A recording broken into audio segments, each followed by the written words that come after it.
أعوذ بالله من الشيطان الرجيم.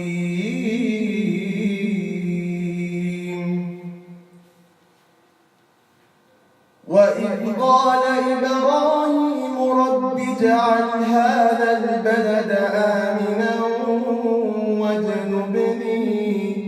واجنبني وبني أن نعبد الأصنام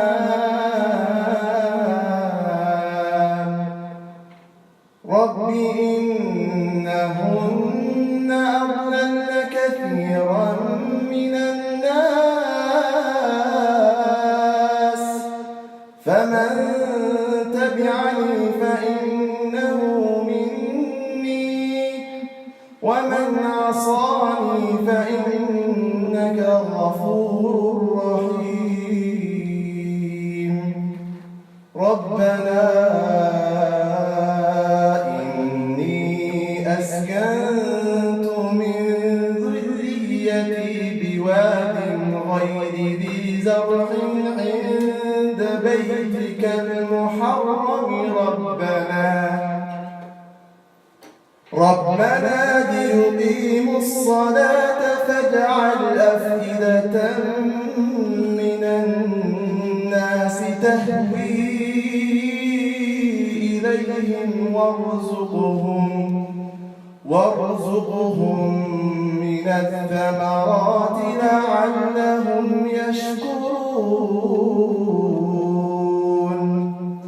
ربنا إنك تعلم ما نخفي وما نعلن وما يخفى على الله من شيء في الأرض ولا في السماء.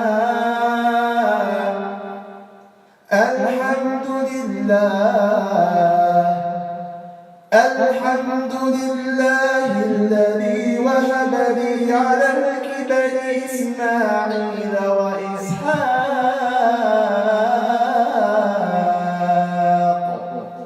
إن ربي لسميع الدعاء.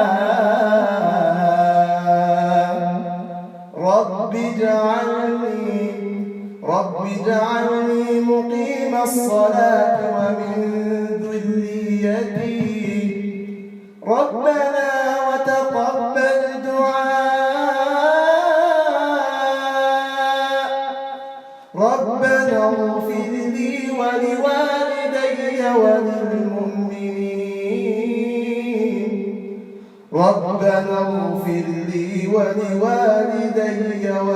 وللمؤمنين يوم يقوم الحساب.